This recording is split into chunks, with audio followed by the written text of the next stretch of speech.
Boa noite, Andréia. Primeiro a entrar. Boa noite a todos que estão chegando. Já já vamos começar a entrevista com a Laura de Mello Souza. Minutinho só, que já começamos essa conversa que vai ser sensacional da 26ª live da Revista de História. Boa noite, Jocelei, Mirtz. Boa noite a todos que estão entrando. Já já nós começamos a conversa, a entrevista com Laura de Mello Souza. Boa noite, Júlio. Boa noite a todo mundo que está chegando. 26ª e penúltima entrevista desse ano. O ano que vem vai ter mais. Já tem algumas marcadas, inclusive. Boa noite a todos. Boa noite, Patrícia. Boa noite, André. Boa noite, Cláudio. Boa noite a todos que estão chegando. Boa noite, Maísa, Gabriela, Lígia.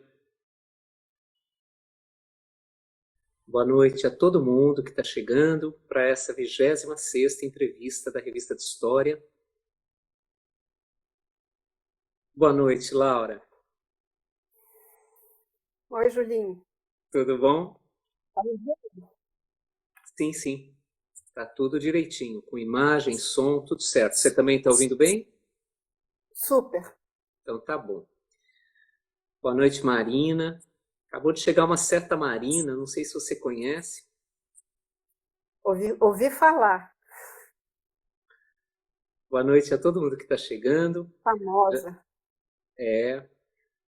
Vamos esperar, são 6:02, vamos esperar 3 minutinhos, Laura, o pessoal acaba de entrar. Vamos. Tem Daí todo o tempo. a conversa. Já temos 74 espectadores. Pá, que responsa, hein? Pois é. Boa noite, Eduardo. Boa noite, Helena. Boa noite a todos que estão chegando para a 26ª entrevista da Revista de História. Um ano muito longo, muito cansativo, mas que teve pelo menos isso de bom. Semanalmente ou quinzenalmente a gente encontrou aqui para conversar sobre história, para conversar sobre temas da vida, né? Essa vida tão afetada de 2020. E agora a expectativa é de um 2021 um pouquinho melhor. Até porque pior é difícil. Pior é difícil. Essa é a vantagem, né? É o consolo mínimo, Se né? acontecer, talvez seja para melhor, vamos ver. Se bem que as possibilidades do ruim têm sido insuperáveis, né? A todo momento se consegue mais longe, né?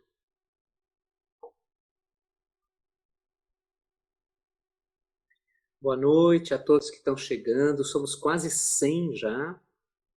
90 pessoas. Daqui a 1 minuto, 6:05, com 5 minutos pontuais de atraso, a gente começa essa conversa com a Laura de Mello Souza na 26ª entrevista da Revista de História, nesse terrível 2020. Boa noite, Laísa. Boa noite, Robson. Boa noite a todos aqueles que sempre frequentam a live e aqueles que vêm de vez em quando. Todos são bem-vindos. Vários ex-alunos com saudades suas, Laura, comentando aqui embaixo que como é bom reencontrar você, como é bom rever.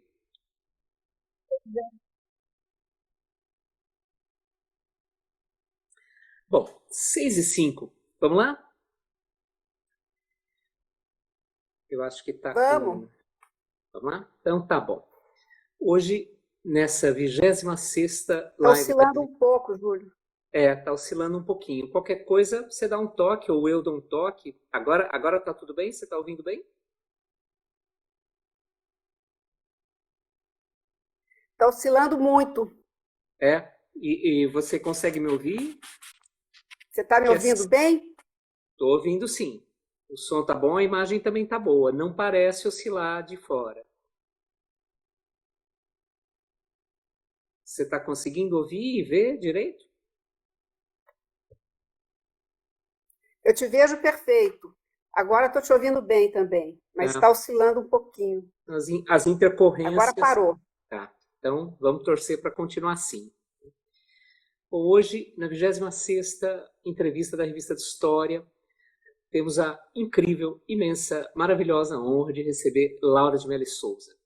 A Laura é graduada em História pela USP, por onde também é mestre, doutora. Você não está ouvindo?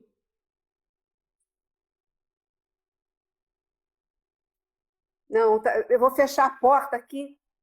Tá.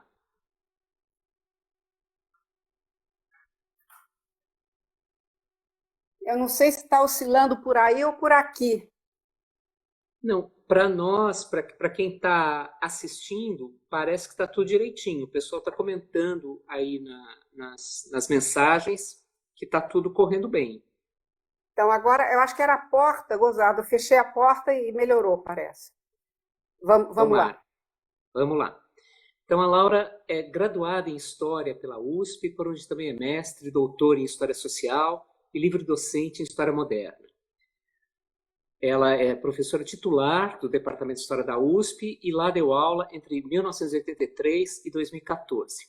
Eu confesso que eu tenho a honra de ser da primeira turma da Laura de aluno em 1983. A Laura foi também professora visitante na Universidade do Texas, em Austin, em outras universidades europeias e norte-americanas, e desde 2014 ocupa a cátedra de História do Brasil na Universidade de Paris IV, Sorbonne. A lista de livros, artigos, capítulos de livros publicados pela Laura é imensa e certamente todos que estão aqui já leram vários, dificilmente todos, mas já leram um ou vários dos textos que ela publicou. Os 17 livros incluem trabalhos essenciais, centrais da historiografia brasileira desde a década de 80, e eu vou destacar 5 deles apenas por gosto pessoal, porque outros poderiam ser citados sem nenhuma hierarquia entre esses livros, que são todos excelentes. Inclusive, não está nesses 5 que eu vou citar, que são os da minha preferência, a organização importantíssima do volume 1 da História da Vida Privada no Brasil, relativo ao período colonial.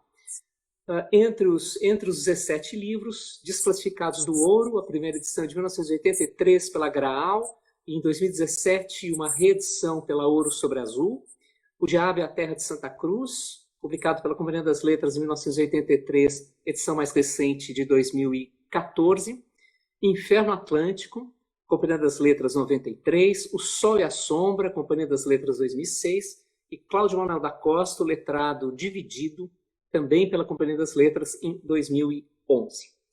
Laura, super obrigado por ter topado.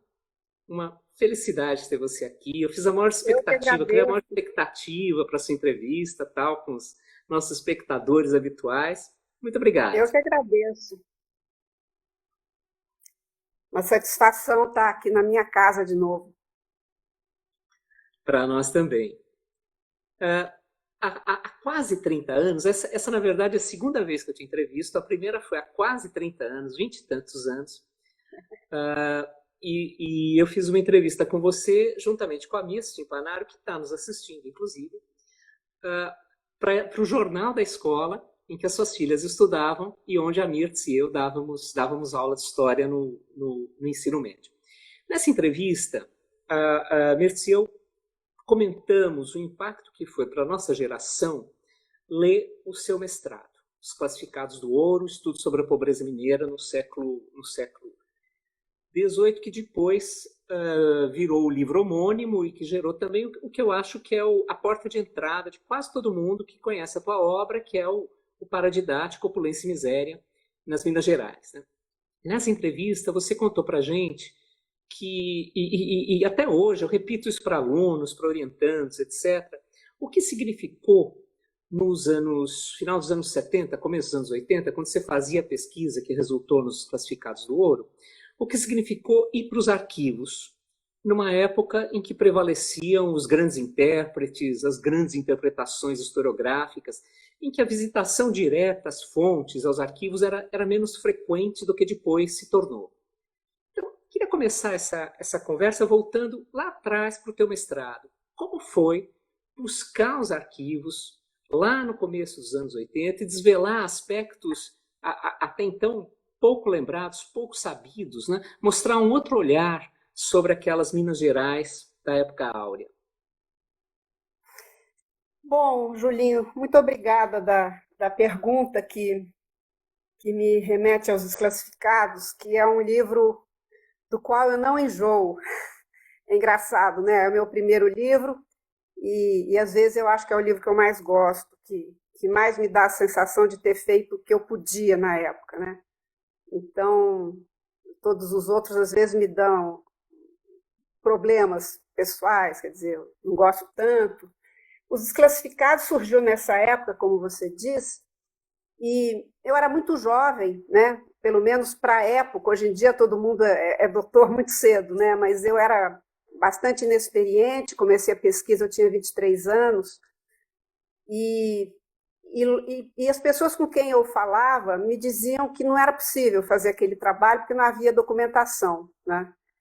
Que não havia fontes. A minha qualificação foi muito difícil, inclusive o professor Eduardo de Oliveira França, que era um homem brilhantíssimo, mas às vezes bem duro, né? Disse que achava que eu não ia conseguir fazer porque não tinha uma documentação e que eu não tinha objeto, né? Eu acho que e outros historiadores diziam, olha, não é possível fazer esse trabalho que você está querendo fazer. O meu orientador me ajudou, me pôs em contato com professores da História Econômica que tinham trabalhado com as devassas, com as visitas pastorais de Minas, que o próprio Eduardo Oliveira França tinha trabalhado, e eu resolvi ir para Mariana, então, né? E fiz a pesquisa, uma boa parte da pesquisa em Mariana, e nas visitas pastorais, né? Que era uma fonte que eu era a terceira ou quarta pessoa que tinha assinado o livro de consulentes. Quer dizer, não quer dizer que eu fui a terceira ou quarta pessoa que consultou. Mas antes de mim havia o Francisco Vidal Luna e o Iraci Deonero da Costa, que tinham sido orientandos da professora Alice Canabrava, eu acho, e deram aula até se aposentarem no Instituto, na Escola de Economia, né, no Instituto de Pesquisa, a FEA. E o Caio Bosque.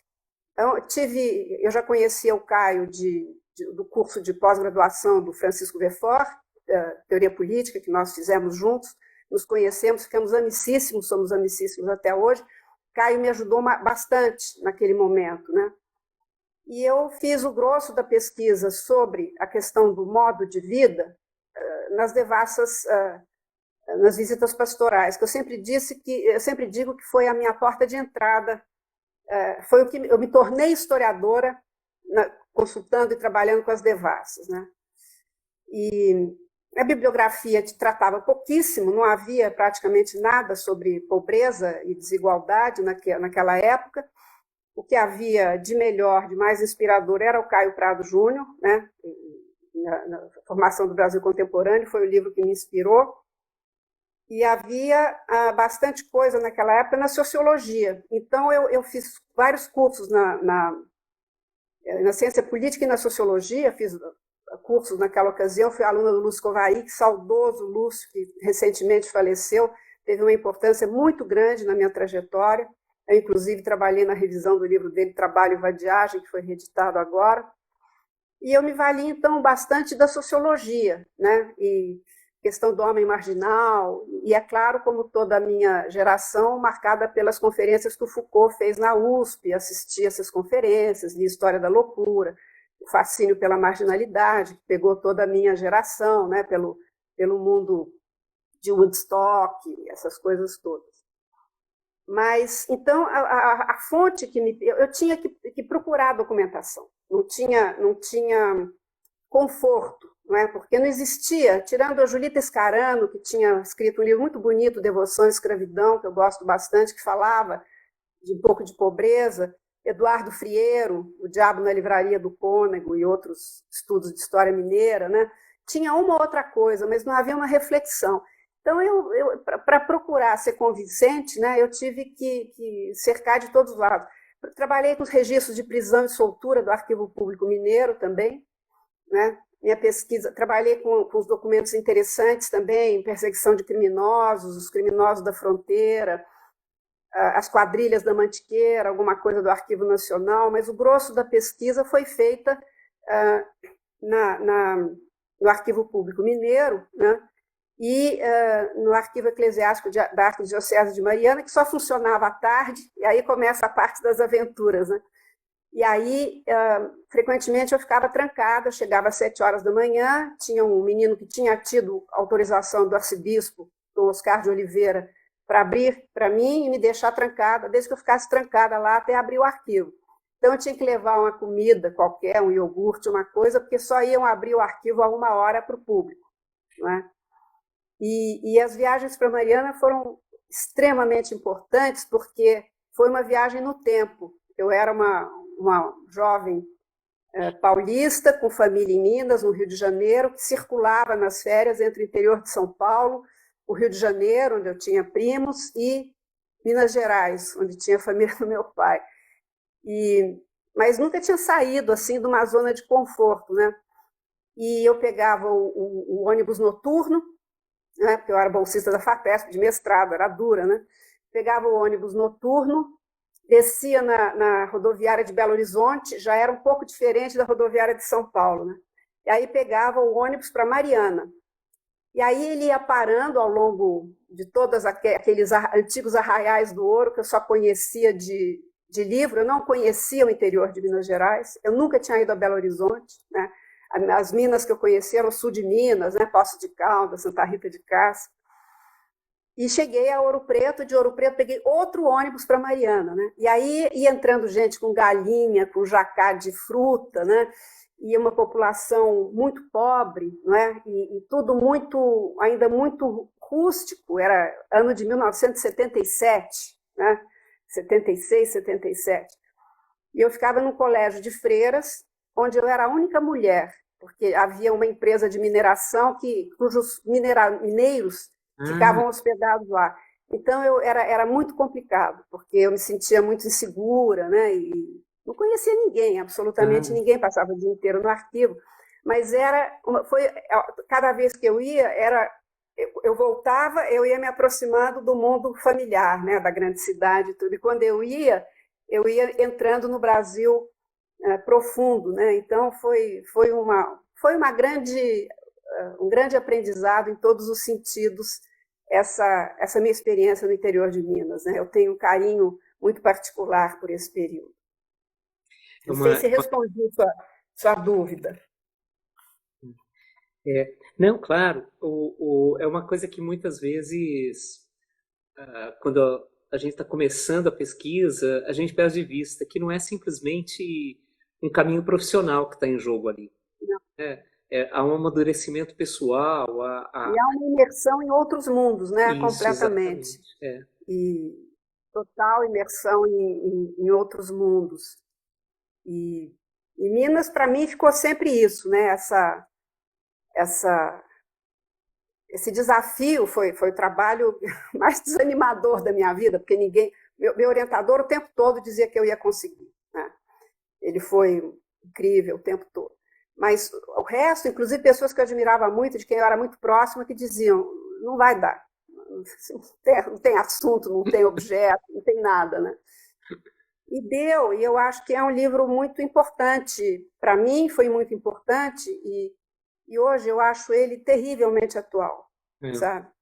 Ele agora foi traduzido para o francês, eu passei o último mês fazendo a revisão, é difícil, né? Muito difícil, porque os tradutores não têm familiaridade nem com a realidade, nem com o vocabulário, então eu trabalhei bastante, tive ajuda de colegas e tudo, mas cada vez que eu termino de ler, eu falo, meu Deus, como mudou pouco, sabe? Como a gente está sempre é claro, o historiador não pode dizer isso, mas há um modelo quer dizer, há sempre riqueza sendo gerada e um descaso para com a desigualdade profunda que esse enriquecimento traz. E quem viu isso com grande clareza foi o Caio Prado Júnior, que é um autor hoje muito pouco valorizado. Eu fico pouco lido, inclusive. Amargurada com isso, que nós temos uma tendência que eu acho que é um pouco provinciana, né, de jogar fora a criança junto com a água do banho. Então, não, então, autor eu nem abro, eu nem dou em curso, né? E eu acho que eu não gosto da análise que ele faz da administração, no Sol e a Sombra, eu acho que eu critico ele bastante, procurei ser o máximo muito respeitosa, mas eu não concordo com ele, mas o que ele diz da sociedade eu acho que até hoje é muito iluminador, né? E da relação de dependência, como é que ela gera desigualdade, né? Como que o nosso modelo é um modelo produtor inclemente de desigualdade. Né? E prossegue. Depois do mestrado, Laura, veio o doutorado que se chamou Sabasi Calundus, feitiçaria, práticas mágicas e religiosidade popular no Brasil colonial, que virou um muito conhecido, famosíssimo Diabo na Terra de Santa Cruz, quando publicado em livro. Quer dizer, se Desclassificados abriu todo um universo social e um conjunto de relações pôde ser percebida na sua emergência nas Minas e nas várias formas como se reproduzia ali, o Diabo na Terra de Santa Cruz ele trouxe um outro olhar, outras perspectivas teóricas, outra abordagem. Você frequentou História das Mentalidades, a dita História das Mentalidades, Imaginário, e sugeriu diálogos com a antropologia, né? Sugeriu diálogos com a antropologia com vários caminhos historiográficos que na época estavam bastante presentes no universo da nossa formação aqui no Brasil. História social inglesa, a chamada microhistória italiana, etc. Né? E, lógico, todo o debate brasileiro sobre condição colonial, sobre os motivos edênicos, né? Tanto na conquista quanto na colonização, etc. Ou seja, de Desclassificados para o Diabo, você variou o eixo, né? variou o temário, manteve o vigor da pesquisa, quer dizer, o arquivo continua sendo o ponto de partida, né? As fontes continuam sendo a base do trabalho feito e propôs uma atualização muito profunda da discussão historiográfica brasileira sobre colônia, sobretudo, de então. Mas por trás de tudo isso, havia uma reflexão sobre religiosidade. Como que é juntar todos esses elementos, quer dizer, se eu fui simplificando, eu fui sintetizando tudo aqui, mas você tem ali uma meia dúzia de linhas historiográficas emergentes que você, ou já consolidadas, que você coloca em diálogo. Você tem um repertório de fontes muito variado, muito diversificado, circula por bases muito diferentes e propõe várias discussões simultâneas ancoradas na questão da religiosidade. Como é combinar tudo isso? Porque daí você tem um grau de complexidade imensa no Diabo. Né? Como que foi juntar tudo isso sem enlouquecer? Foi dificílimo e é o livro do qual eu menos gosto, né? Eu acho que é um livro muito problemático. E é um livro um pouco desorganizado,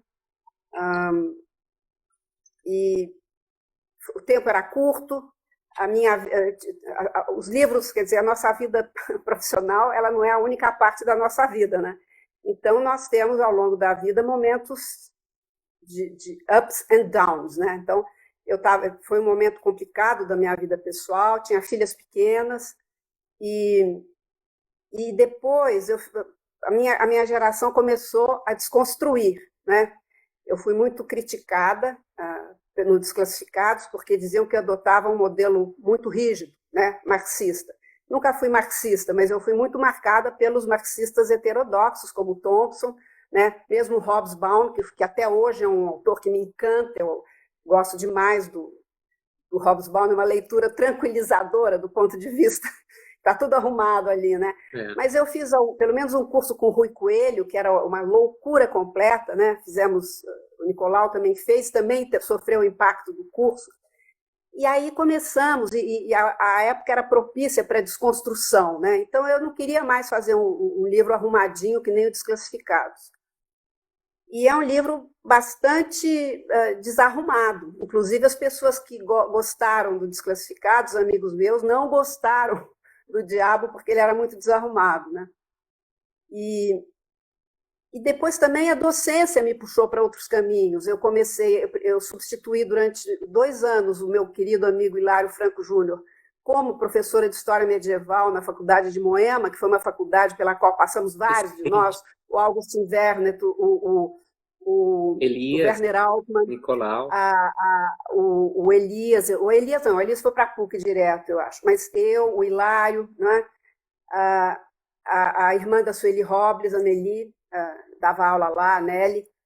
E eu substituí ele durante 2 anos de História Medieval, e ele foi o Hilário teve uma importância muito grande na minha formação. Era colega e muito amigo até hoje, né? Está na Europa há muitos anos, a gente se encontra de vez em quando lá. Um homem de uma cultura vastíssima e de um conhecimento absolutamente fantástico. E ele, como eu estava substituindo, eu lia muita coisa que ele falava, como que eu dou uma aula desse assunto, né? E eu precisava dar aula, não tinha dinheiro. Ele me orientava, e eu li muito Legoff. Então, a grande influência que eu recebi nessa época foram os ensaios de história medieval do Legoff, a questão dos níveis culturais, para um outro conceito de Idade Média, imaginário medieval, o Nascimento do Purgatório, que eu acho dos livros mais lindos que eu já li na minha vida. Sou louca por aquele livro, acho um livro muito pouco valorizado. Um livro absolutamente extraordinário, porque o Legoff é um homem de formação marxista, então ele não chega naquela coisa meio fluida demais da história das mentalidades que a gente vê em outros autores, né? E está lá amarrado, como é que surge o purgatório junto com a burguesia, né? E me ajudou muito, e aí eu fui para o Gerbi, né, que eu descobri também, foi Fernando Novaes que me disse, tem um livro na biblioteca muito interessante, você devia ler. Foi uma revelação, e A Visão do Paraíso, que eu nunca tinha lido, né? Tinha lido muito o Sérgio Buarque de Holanda, do História Geral das Civilizações, que todos nós líamos, né? E Raízes do Brasil, mas eu nunca tinha lido Visão do Paraíso, e foi uma viagem, né? Até hoje, Incrível. eu tenho acho que 3 edições, 4 edições diferentes, e todas são completamente rabiscadas, é uma vergonha, porque cada vez eu leio uma, depois eu não sei o que eu anotei aonde.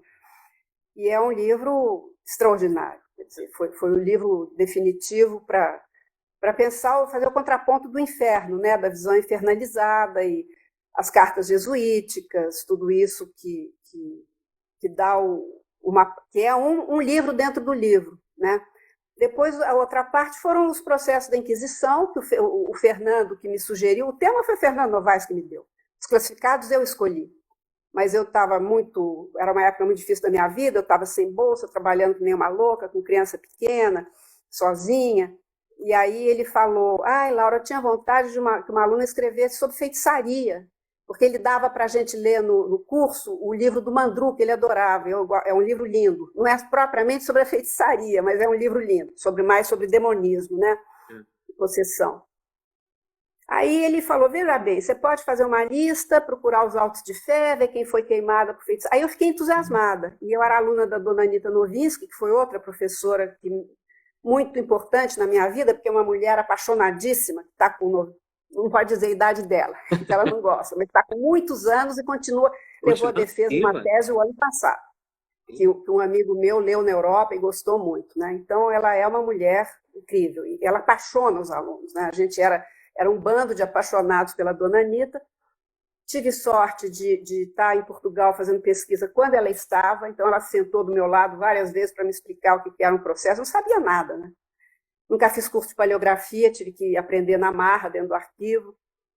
E lá no arquivo fiz amizades que se tornaram um grupo de interlocução importante, né? Sobretudo o Luiz Motti, que era mais velho, alguns anos mais velho do que eu, 5 anos, 6 anos, e o Ronaldo Weifers, que eu já conhecia do curso do professor Bartolomé Benassar, que eu acompanhei alguns seminários na USP, e que ficamos amicíssimos. Quer dizer, desde então é um dos meus grandes amigos, e pesquisando juntos, trocando muito sobre o material da Inquisição, mas a minha porta de entrada, quando eu comecei a trabalhar com material da Inquisição, as devassos foram muito importantes. É material diferente, juízo eclesiástico, não é juízo inquisitorial, com outra sistemática, mas tem uma linguagem muito parecida, né?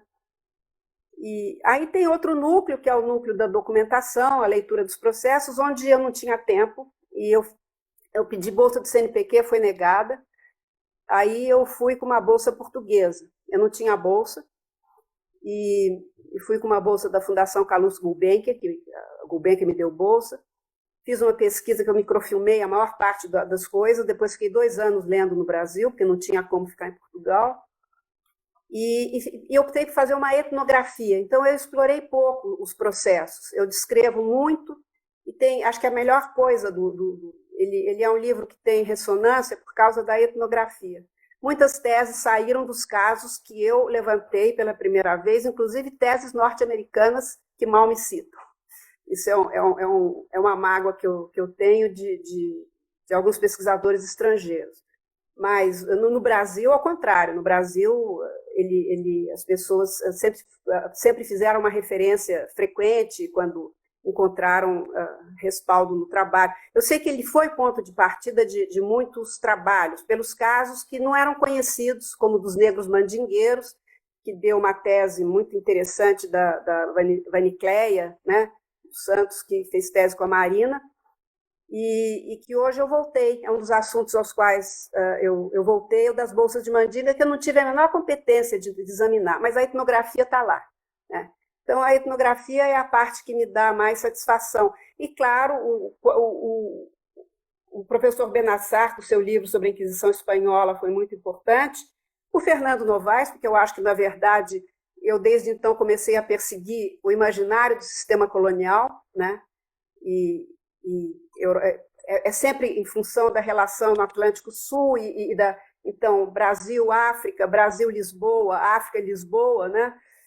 O Inferno Atlântico é a mesma coisa, o Sol e a Sombra é a mesma coisa, quer dizer, são outras dimensões do sistema colonial que eu acho que eu procuro, né?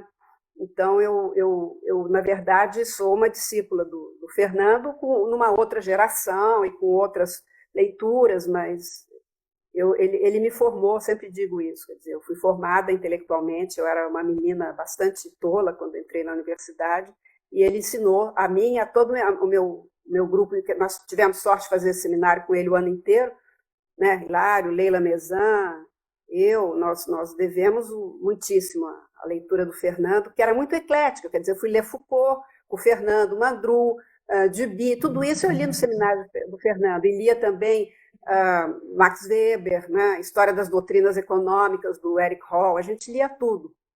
Vitorino Magalhães Godinho, Antônio Serra, né?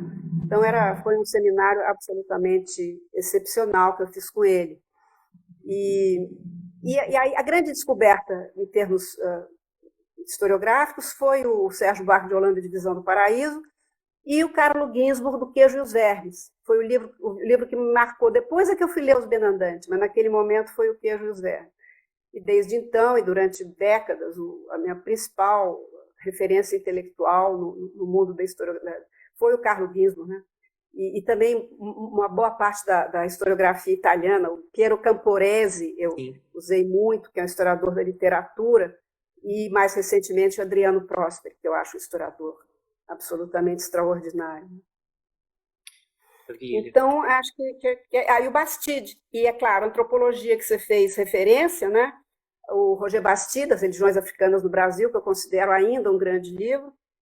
O Peter Fry, eu fiz leituras que me ajudaram muito, e o Evans Pritchard, sobre os Azande, que foi decisivo a leitura de uma certa antropologia funcionalista, né, clássica, que eu adoro, é a antropologia que eu gosto, é a antropologia britânica, é Evans Pritchard, é o Nosos de Copia, né, do Firth, é essa antropologia que eu leio com empolgação, né? Eu acho o Lévi-Strauss, por exemplo, sei que vou sair, todo mundo vai depois dizer que eu sou louca, mas eu acho muito pouco interessante para a história, o Lévi-Strauss, aquele estruturalismo, aquela coisa meio atemporal, né? Ele não me ajuda a pensar muito, enquanto que outros antropólogos me ajudam. Aí é uma questão pessoal de empatia também, né? Mas eu adoro antropologia inglesa clássica, Redfield, enfim, tudo isso eu li bastante e foi muito, muito importante. Também da antropologia da pobreza ai meu Deus, do Lewis, né? Do Oscar Lewis. Eu li praticamente todos os livros do Oscar Lewis para fazer os desclassificados. Então já tinha uma pegada da antropologia que era ele fazia uma etnografia da vida das favelas mexicanas, né, naquela época. São livros incríveis, Antropologia da Pobreza, Os Filhos de Sanches, A Morte na Família Sanches. Eu fui muito marcada por essa antropologia, né? Mas eu gosto da antropologia descritiva, mais. Depois o Geertz, eu li mais tarde, o Geertz é um autor que também me marcou um pouco. Mas o que eu gosto mesmo é da antropologia mais de terreno, né? Mais de campo. A Marina comentou aí que a Daniela Calainho também estudou as bolsas de Mandinga, né? Sempre nessa linha dos trabalhos... A Daniela tem uma tese magnífica, muito bem lembrado, esqueci da Daniela, ela desenvolveu muito casos que aparecem no meu trabalho, e eu hoje aprendo muito com ela, me vali muito dela, inclusive a Daniela achou um patuá dentro do processo. Eu não achei. E está lá o patuá, a bolsinha de Mandinga, né? Sim. E o trabalho da Daniela, claro. Tem outros trabalhos, o James Sweet, norte-americano, tem também uma parte do trabalho dele sobre as bolsas de Mandinga. O Didier Laon, que foi orientando acho que do Bernard Vincent, fez uma tese que tem aspectos muito interessantes de religiosidade popular, também trabalhou com todo esse material. A Renata Nascimento, que está nos assistindo, comentou agora há pouco que o seu livro, que é dela preferido, é Inferno Atlântico. E daí eu já comentei isso com você, eu endosso a afirmação da Renata, eu adoro Inferno Atlântico, e se eu comecei me gabando de ter sido da sua primeira turma de graduação, eu me gabo de novo agora, que a última disciplina que eu fiz na vida, no final do doutorado, foi um curso dado por você, pela Janice e pela Mary Del Priori. E você estava com as provas do Inferno Atlântico, né? E as suas aulas estavam com as provas ali do lado, e logo depois o livro saiu, e é um livro, bom, trabalho com a América, é o livro, na verdade, em que a América é mais notável, né? Então, eu acho Inferno Atlântico um livro extraordinário, e a gente poderia passar alguns anos aqui conversando sobre o Inferno Atlântico, mas há 2 ensaios de inferno que eu quero destacar. O primeiro, lógico, puxando um pouco a brasa para quem é de América, é o conjunto América Diabólica. É um ensaio que você citou agora há pouco Antonello Gerbi, né? É um ensaio em que o Gerbi é evidente ali, e há também Edmundo O'Gorman, obviamente Sérgio Buarque, né? Visão de Paraíso, você revisita no Inferno Atlântico, depois de ter trabalhado no Diabo e tal, mas no meio de todas essas vozes, a sua voz é muito clara, é muito notável na proposição de uma visão de América, não é? Um lugar da América no mundo, seja naquele universo colonial, um lugar ambíguo, um lugar complexo, seja no mundo de hoje. É claro que mudaram 500 mil coisas, tal, mas a cada vez que eu releio, Laura, América, o conjunto, né, América Diabólica, a imagem que me vem à cabeça é também da atualidade daquela invenção, para usar o termo do O'Gorman, daquela invenção de América que você faz ali. A América continua a ser um território do diabo? Eu me pergunto, Júlio. Eu acho que a questão é muito boa e, ao mesmo tempo, é difícil de responder, porque você sabe que eu rejeito muito esse livro, né? Eu não sei porque, a partir de uma certa altura, eu passei a falar, não gosto desse livro, foi um livro que eu fiz com vagar, eu não tenho nem a desculpa de dizer que foi um livro que me pegou de meio numa quebrada, né? Mas ali a grande diferença foi que eu comecei a frequentar colóquios, seminários internacionais, conheci boa parte da minha bibliografia, fiquei próxima, já nos anos 80, fiquei muito amiga de um historiador, uma figura muito agradável, que é um historiador dinamarquês, um folclorista, na verdade. Tem um livro lindo chamado Advogado das Bruxas, que é o Gustav Henningsen. E ficamos amigos, nos escrevíamos muito. E ele publicou também um ensaio lindíssimo sobre uma espécie de benandante mulheres na Sicília, que chama The Ladies from Outside. As mulheres, ele saiu em espanhol como Las Donas de Fuera. E é um ensaio sobre mulheres do tipo da Epifânia, da Befana italiana, que vêm e que roubam comida, não sei, são os espíritos. E nesses colóquios eu conheci o Ginsburg pessoalmente, depois nós o trouxemos para o Brasil, a Marlise Meyer e eu, a ideia foi da Marlise, nós fizemos um pedido conjunto pela Unicamp e pela USP, e ele veio, foi também para Belo Horizonte, foi para Mariana. E aí eu li muito todos os trabalhos dele, né? Mas aí comecei a achar que eu tinha que rever questões da feitiçaria, e conheci, sobretudo, num congresso em Budapeste, um historiador britânico que depois eu me empenhei para traduzir, a Edu publicou, e demorou 10 anos a tradução do livro dele. É um livro dificílimo, se chama Pensando com os Demônios, né?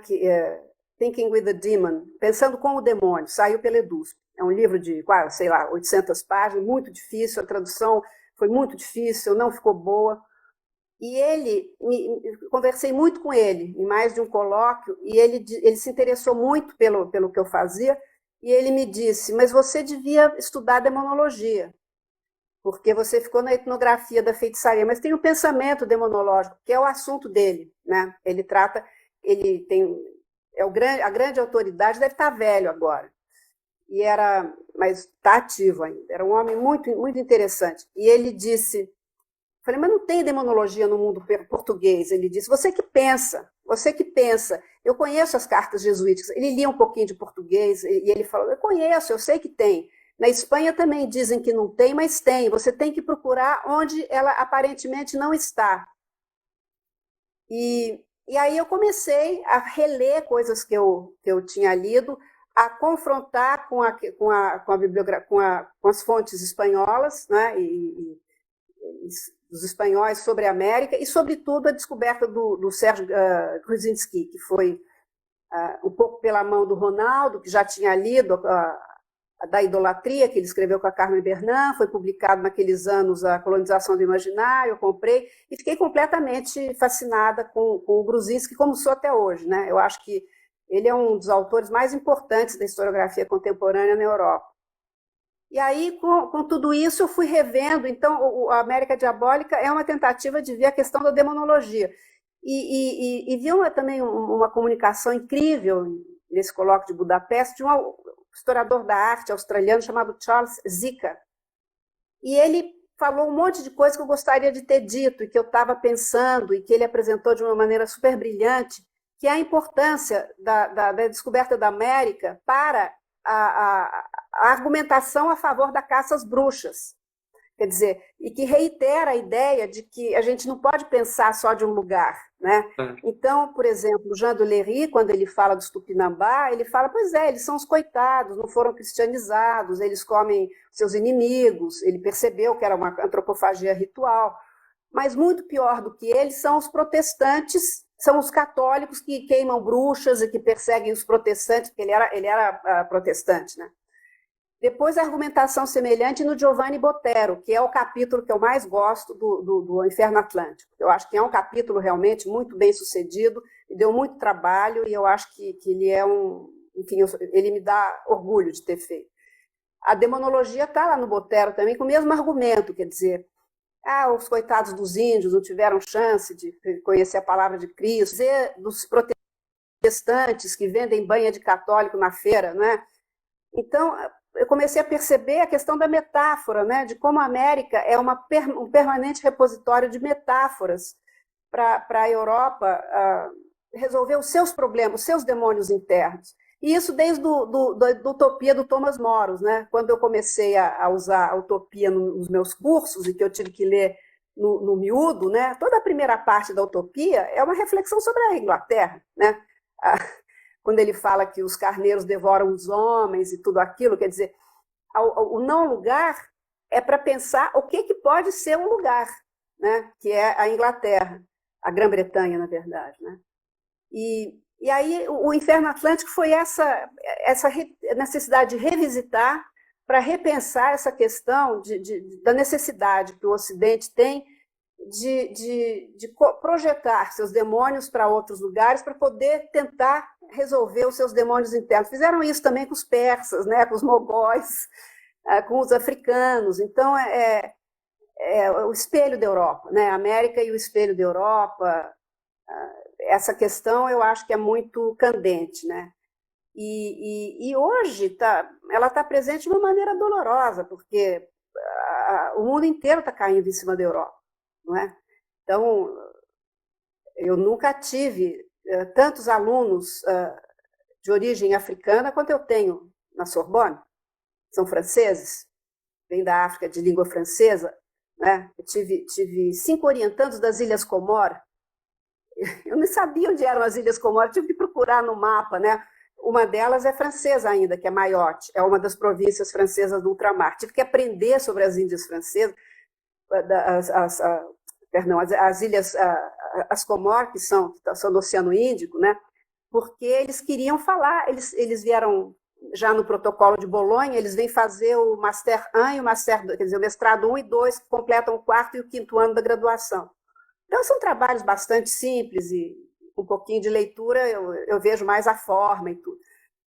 Mas é o mundo inteiro agora que cai em cima da Europa e que traz os seus problemas para cima da Europa, e a Europa se debate com os problemas que estão ali batendo na sua porta, né? Então, eu acho que cada vez mais há essa tendência, e agora tem o meia-culpa, né? Tem o que fizemos na Argélia, estão ali os marroquinos o tempo todo, e os tunisianos, e muitos últimos ataques terroristas na França eram ligados à Tunísia, né? Então, eu acho que a América Diabólica me deu a certeza de que não faz sentido você fazer história nacional mais. Quer dizer, o ponto de partida é a história nacional, mas você não pode ficar na história nacional. E eu aprendi isso com o Fernando. E, na verdade, eu acho que o livro dele, o que tem de mal compreendido é que as pessoas não compreendem o esforço que é feito ali de botar o Brasil na história do Ocidente, né? Como o Eric Williams tinha feito a mesma coisa, muito semelhante, o livro dele é muito marcado pelo Capitalismo e Escravidão, do Eric Williams, né, com as Antilhas e a Inglaterra. Então, você sumiu, tudo bem? Você não, tudo. Eu sumi? Bem. Não, continuo deu por uma aqui. sumida, a tela ficou preta assim. Mas voltou ou não? Voltou, perfeitamente. Mas então, o Inferno Atlântico, eu acho que, para mim, foi isso. Foi a aproximação com a América Espanhola, e uma nova visita à feitiçaria pela via da possessão, né, que eu trato mais da possessão ali, e da demonologia. E depois tive a aventura, a felicidade de ter algumas teses que trataram desse assunto. A última, a do Philippe Sartin, que foi, acho que, minha última defesa, e que é uma tese magnífica sobre demonologia ibérica, né, e muito, muito importante.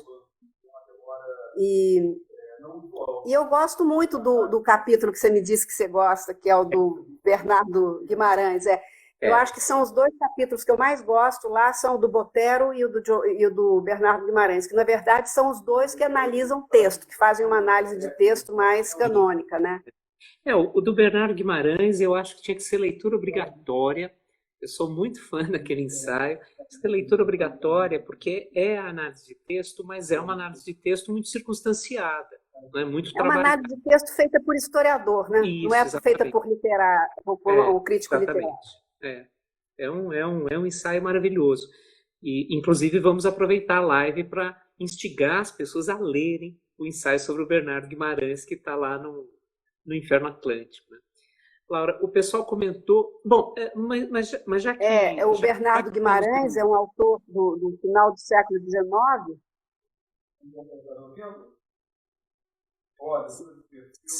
Sumiu. Mas você está me ouvindo, não? Tudo bem? Tudo. Sumiu, você sumiu de novo. Estou. Agora está um pouco interrompido. Mas o Bernardo Guimarães, só para quem não conhece, é um poema chamado Orgia de Duendes, que, na verdade, nunca foi analisado como um sabá, né, como ligado ao imaginário da feitiçaria, e a minha sugestão é justamente que tem uma relação com o imaginário da feitiçaria. Revisitá-lo, né?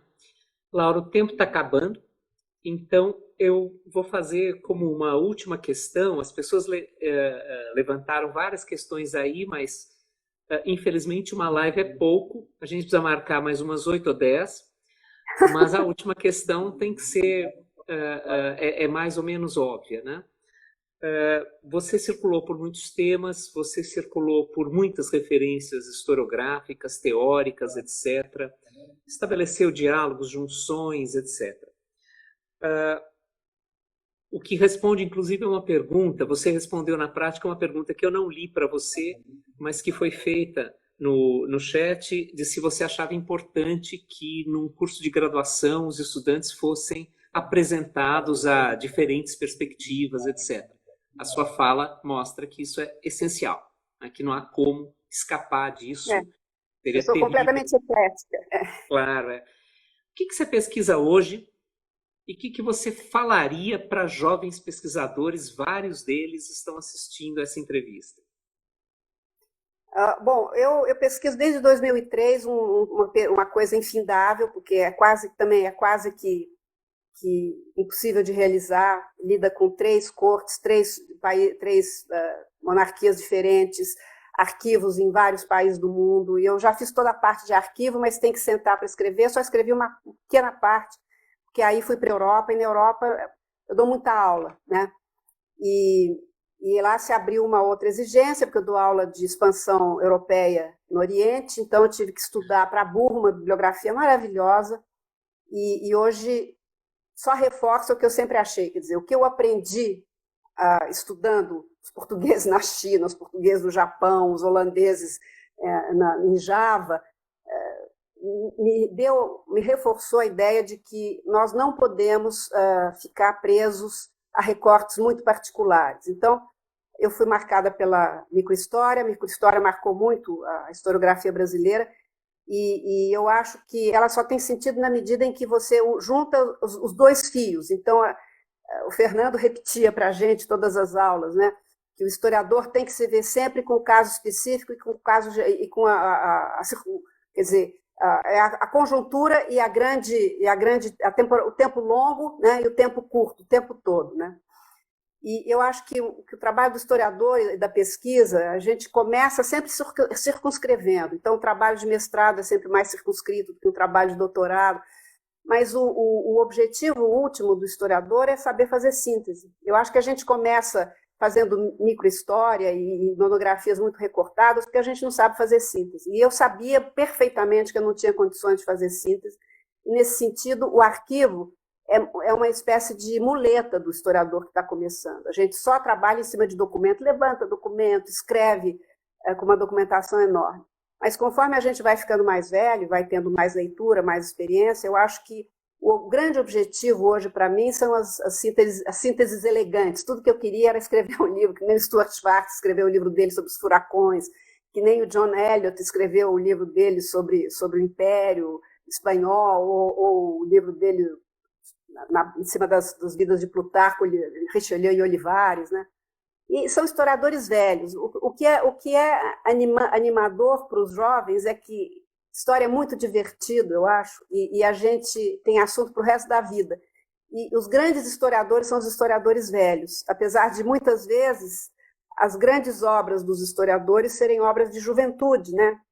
Eu cito o caso do Ginsburg, Os Benandantes, que eu acho que é o livro mais brilhante dele, o Zé Antônio Gonçalves de Mello, com O Tempo dos Flamengos, que é inacreditável que ele tenha escrito aquele livro com 25 anos, 26 anos. Gilberto Freire, com Casagrande Senzala, 33 anos, né? E então é um pouco melancólico, porque depois você vai passar o resto da vida escrevendo e talvez não chegue perto do que você fez quando era jovem. Mas, de qualquer maneira, é um métier como do concertista, do pianista, que toca até 90 anos, né, se ele tem saúde, que te deixa, que quanto mais velho você fica, mais base você tem para se desprender dos casos miúdos e ensaiar grandes sínteses, né? Então, o que eu poderia dizer para os jovens é que eu acho que a pesquisa arquivística ela é fundamental para quem tem talento e paciência. Senão, as excelentes teses são feitas com uma documentação manuscrita e mesmo com historiografia, com bibliografia historiográfica, né? Claro. E tem gente que não suporta os arquivos, que não suporta a documentação, que não tem jeito para ler. É difícil.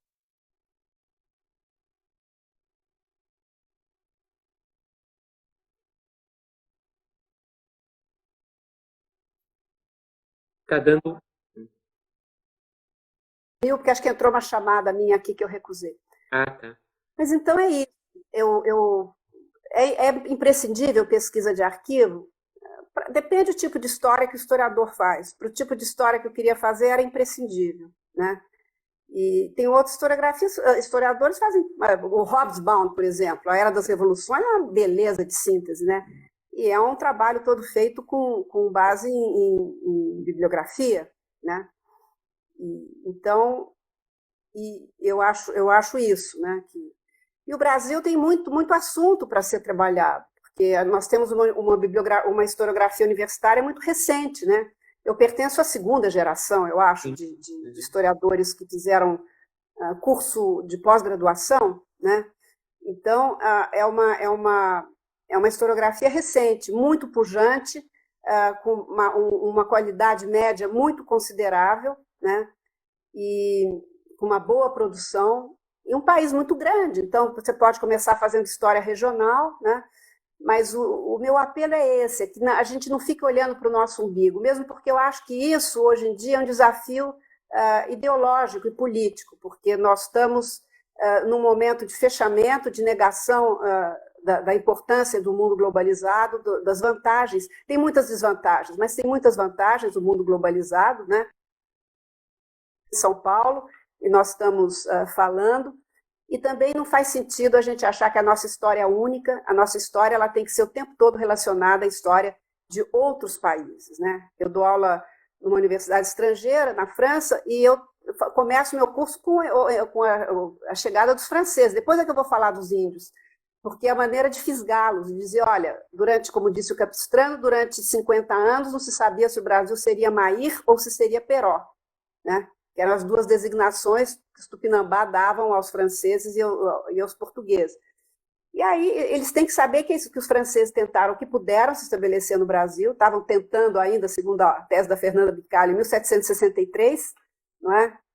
Teve uma expedição que não deu certo, que era para invadir o Rio de Janeiro, e que, portanto, a história do Brasil faz parte da história francesa, né?